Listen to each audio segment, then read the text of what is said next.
Hi friends, ಇವತ್ತು ನಾನು ನಿಮಗೆ ಪೈನಾಪಲ್ ಹಲ್ವಾ ಯಾವ ರೀತಿ ಮಾಡೋದು ಅಂತ ತೋರಿಸ್ಕೊಡ್ತಾ ಇದ್ದೀನಿ. ಆದಷ್ಟು ಇದನ್ನು ಹುಳಿ ಇದ್ದಾಗ ಮಾಡ್ಕೊಳ್ಳಿ, ಅಂದರೆ ಹುಳಿ ಇದ್ದರೆ ತಿನ್ನೋಕ್ಕಾಗಲ್ಲ ಅಂದಾಗ ಸಿಹಿ ಇದ್ದರೂ ಕೂಡ ಮಾಡ್ಕೊಳ್ಬೋದು. ಇವತ್ತಿನ ರೆಸಿಪಿ ಇಷ್ಟವಾದಲ್ಲಿ ಲೈಕ್ ಮತ್ತು ಶೇರ್ ಸಬ್ಸ್ಕ್ರೈಬ್ ಮಾಡೋದನ್ನು ಮರಿಬೇಡಿ. ಸೊ ಬನ್ನಿ ಇದನ್ನು ಹೇಗೆ ಮಾಡೋದು ಅಂತ ನೋಡೋಣ. ಈಗ ನಾನು ಪೈನಾಪಲ್ಲು ತೊಳೆದು ಸ್ವಲ್ಪ ಮಿಕ್ಸಿಗೆ ಹಾಕ್ಕೊಳ್ತಾ ಇದ್ದೀನಿ. ಅಂದರೆ ನೀವು ಹುಳಿ ಇದ್ದಾಗ ತಿನ್ನೋಕ್ಕಾಗೋದಿಲ್ವಲ್ಲ, ಹಾಗಾಗಿ ನೀವು ಈ ರೀತಿ ಹಲ್ವಾ ಮಾಡ್ಕೊಳ್ಬೋದು. ಇಲ್ಲಾಂದರೆ ಇನ್ನು ಕೆಲವರು ಸಕ್ಕರೆ ಹಾಕಿ ಮೆಣಸಿನ ಪುಡಿ ಎಲ್ಲ ಹಾಕಿ ತಿಂತಾರೆ. ಸೊ ಇವಾಗ ನಾನು ಸ್ವಲ್ಪ ನೀರು ಹಾಕಿ ಪೈನಾಪಲ್ನ ರುಬ್ಕೊಂಡಿದ್ದೀನಿ.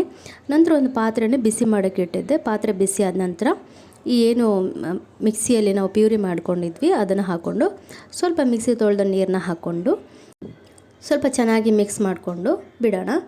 ಇದು ಒಂದು ಕುದಿ ಬರಲಿ, ಒಂದು 2-3 ಕುದಿ ಬರಲಿ ಚೆನ್ನಾಗಿ. ಈಗ ನೋಡಿ ಅದರ ಕುದಿ ಬಂದು ನೀರು ಚೆನ್ನಾಗಿ ಸ್ವಲ್ಪ ಬತ್ತಿದೆ ನೋಡಿ. ಈಗ ನೀರು ಸ್ವಲ್ಪ ಬತ್ತಿದ ನಂತರ ಇಲ್ಲಿ ಸ್ವಲ್ಪ ಕಲರ್ನ ಹಾಕ್ಕೊಂಡಿದ್ದೀನಿ. ಕಲರ್ ಬೇಡ ಅನ್ನೋದಾದರೆ ಪರವಾಗಿಲ್ಲ, ಬೇಡ. ನಾನಿಲ್ಲಿ ಸ್ವಲ್ಪ ಆರೆಂಜ್ ಫುಡ್ ಕಲರ್ ಇತ್ತು, ಅದು ಸ್ವಲ್ಪ ಹಾಕ್ಕೊಂಡಿದ್ದೀನಿ, ಒಂದು ಚುಟ್ಕಿಯಷ್ಟು. ಈಗ ನೋಡಿ ಆ ಪೈನಾಪಲ್ ನೀರೆಲ್ಲ ಬತ್ತಾ ಬರ್ತಾಯಿದೆ. ಈಗ ನಾನಿಲ್ಲಿ ಒಂದು 1/4 ಕಪ್ಪಷ್ಟು ಸಕ್ಕರೆನ ಹಾಕ್ಕೊಂಡು ಮಿಕ್ಸ್ ಮಾಡ್ಕೊಳ್ತಾ ಇದ್ದೀನಿ. ಆಯಿತಾ, ಸಕ್ಕರೆ ಚೆನ್ನಾಗಿ ಮಿಕ್ಸ್ ಆಗಿ ಕರಗಿದ ನಂತರ ನೋಡಿ ಇನ್ನೂ ನೀರಿದೆ ಇದರಲ್ಲಿ, ಇನ್ನೂ ಒಳ್ಳೆ ಡ್ರೈ ಆಗಬೇಕಿದು. ಅಂದರೆ ಸಕ್ಕರೆ ಹಾಕಿದಾಗ ಪಾಕ ಬಿಟ್ಕೊಂಡು ಸಿಹಿ ಆಗಿಬಿಡುತ್ತೆ, ಸ್ವಲ್ಪ ಗಟ್ಟಿನೂ ಆಗುತ್ತೆ. ಈಗ ಇದಕ್ಕೆ ಒಂದು 1/4 ಕಪ್ ನೀರಿಗೆ ಸ್ವಲ್ಪ 1 ಸ್ಪೂನಷ್ಟು ಕಾರ್ನ್ಫ್ಲೋರ್ನ ಹಾಕಿ ಮಿಕ್ಸ್ ಮಾಡಿಕೊಂಡು ಇದಕ್ಕೆ ಹಾಕ್ಕೊಂಡಿದ್ದೀನಿ. ಇದು ಗಟ್ಟಿಯಾಗೋ ತನಕ ಕೈ ಆಡಿಸ್ತಾ ಇರಬೇಕು, ಲೋ ಫ್ಲೇಮಲ್ಲಿ ಇಟ್ಟು. ಕಾರ್ನ್ಫ್ಲೋರ್ ಹಾಕಿದ ಮೇಲೆ ಮತ್ತೆ ಇನ್ನೂ ಗಟ್ಟಿ ಆಗುತ್ತೆ. ಈಗ ಇದಕ್ಕೆ ಒಂದು 3 ಸ್ಪೂನಷ್ಟು ತುಪ್ಪನ ಹಾಕ್ಕೊಳ್ಳೋಣ.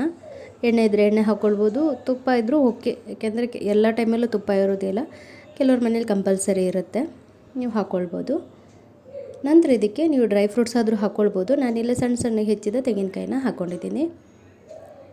ಇಲ್ಲಾಂದರೆ ತುರಿದು ಬಿಟ್ಟಾದರೂ ಹಾಕ್ಬೋದು, ಯಾಕೆಂದರೆ ತಿನ್ನುವಾಗ ಅದು ಬಾಯಿಗೆ ಸಿಗುತ್ತಲ್ಲ, ಆಗ ಚೆನ್ನಾಗಾಗುತ್ತೆ ಅಂತ.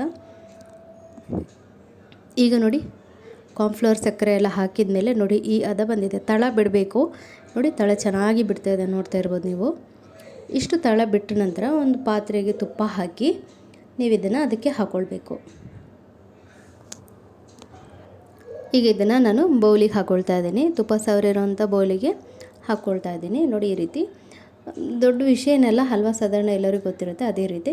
ಅದು ತಣ್ಣಗಾದ ಮೇಲೆ ಕಟ್ ಮಾಡ್ಕೊಂಡು ತಿನ್ಬೋದು, ಯಾಕೆಂದರೆ ಗಟ್ಟಿ ಆಗಲ್ಲ. ಹಲ್ವಾ ಮೈಸೂರು ಪಾಕ್ ಥರ ಹಲ್ವಾ ತುಂಬಾ ಟೇಸ್ಟಿಯಾಗಿತ್ತು. ಸೊ ಇವತ್ತಿನ ರೆಸಿಪಿ ಇಷ್ಟ ಆಯಿತಾ? ಇಷ್ಟ ಆದರೆ ಲೈಕ್ ಮತ್ತು ಶೇರ್ ಸಬ್ಸ್ಕ್ರೈಬ್ ಮಾಡೋದನ್ನು ಮರಿಬೇಡಿ. ರೆಸಿಪಿ ಹೇಗಾಯಿತು ಅಂತಲೇ ಕಮೆಂಟ್ ಮೂಲಕ ತಿಳಿಸಿ. ಇದಕ್ಕೂ ಮುಂಚೆ ಯಾರಾದರೂ ಟ್ರೈ ಮಾಡಿದ್ರು ಅದನ್ನು ಕೂಡ ನನ್ನ ಹತ್ರ ಹಂಚ್ಕೊಳ್ಳಿ. ಸಿಗೋಣ ಮತ್ತೊಂದು ವಿಡಿಯೋ ಜೊತೆಗೆ.